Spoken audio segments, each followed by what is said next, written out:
सातारा तालुक्यातील नागठाणे येथील खुनाचा गुन्हा 4 तासात उघड करून आरोपींना अटक करण्यात स्थानिक गुन्हे शाखा सातारा व बोरगाव पोलिसांना यश आले आहे।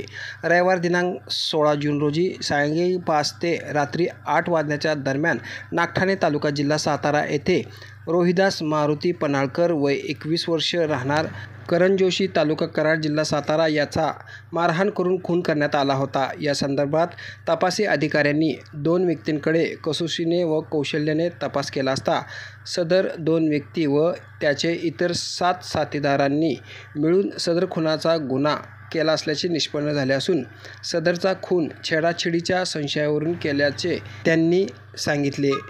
त्यानुसार ओंकार हनुमंत पन्हाळकर वय 20 वर्ष, निखिल रमेश पन्हाळकर वय 22 वर्ष, रोहित मारुती पवार वय 21 वर्ष, आदित्य नामदेव पवार वय 18 वर्ष, साहिल जयसिंग पिंपळे वय 19 वर्ष, तेजस सचिन पन्हाळकर वय 21 वर्ष, कुमार एकनाथ पन्हाळकर वय 22 वर्ष, देवेंद्र बनाजी घाडगे वय 28 वर्ष व विधी संघर्ष बालक यांना अटक करण्यात आली असल्याची माहिती पोलीस अधीक्षक समीर शेख यांनी आज मंगळवारी 18 जून रोजी सायंकाळी 5 वाजता पत्रकार परिषदेत सांगितले। एक गुन्हा आपल्याकडे बोरगावच्या हद्दीत घडलेला होता। याच्यामध्ये एक खूप तरुण जो मुलगा आहे बोरगावमध्ये बोरगावच्या भागात त्याचा शव प्राप्त झालेला होता। हा मूळ उमरज भागातला आहे, त्या भागातला राहणार आहे।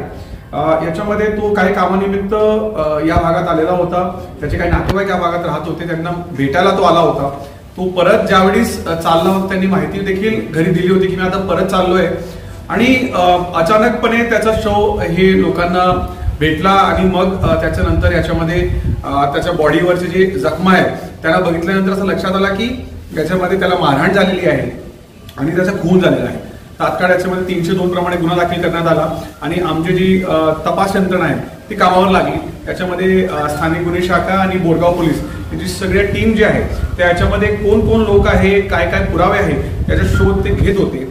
काही गोष्टी लोकांकडनं समजत गेल्या आम्हाला आणि त्याच्यावर इंट्रोगेशन करत करत शेवटी आम्ही आरोपींपर्यंत पोहोचलो। हे सगळे आरोपी जे आहेत ते उमरज भागातले आहेत। याच्यामध्ये आरोपी जे आहे ओंकार पन्हाळकर, निखिल पन्हाळकर, रोहित पवार, आदित्य पवार, साहिल पिंपळे, तेजस पन्हाळकर, कुमार पन्हाळकर, देवेंद्र घाडगे आणि एक अल्पवयीन विधी संघर्ष याच्यामध्ये बालक आहेत। एकंदरीत 9 आरोपी या गुन्ह्यामध्ये आहेत।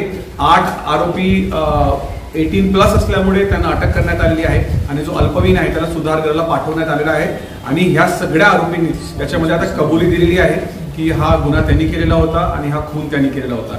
याच्यामध्ये जी माहिती अशी प्राप्त होतीये की हा जो मुलगा होता त्या मुलावर त्यांचा राग होता, त्या मुलाच्या बाबतीत काही गोष्टी त्यांना नाराजगी होती, त्याच्यावर त्याचा द्वेष होता त्यांचा आणि हे सगळं गोष्टी त्यांनी प्लॅनिंग केलं। ज्यावेळेस तो इकडे या भागात आला त्यांना माहिती झाली, त्यांनी सगळ्यांनी गोळा होऊन एकत्रित येऊन ह्या मुलाला मारहाण केली आणि मारहाण करत करत शेवटी त्या मुलाच्या याच्यामध्ये मृत्यू झालेला आहे।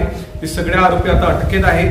आपल्याला याच्यामध्ये आता पोलीस कस्टडीमध्ये आम्ही या गुन्ह्यासाठी वापरलेले जे शस्त्र आहे याच्यामध्ये जो प्लॅनिंगचा भाग आहे, प्लॅनिंग त्यांनी कशी केली, कुठल्या ठिकाणी केली आणि याच्यामध्ये आणखीन कुणाकुणाला यांनी माहिती दिली होती किंवा कोणाच्या समोर यांनी प्लॅनिंग केलेलं होतं त्याची माहिती आता आम्ही सध्या काढतोय आणि ते देखील आम्ही या गुन्ह्यामध्ये आता समावेश करणार आहे। परंतु हा गुन्हा जो आहे हा पूर्णपणे आता डिटेक्ट झालेला आहे आणि आरोपी याच्यामध्ये सापडलेले आहे।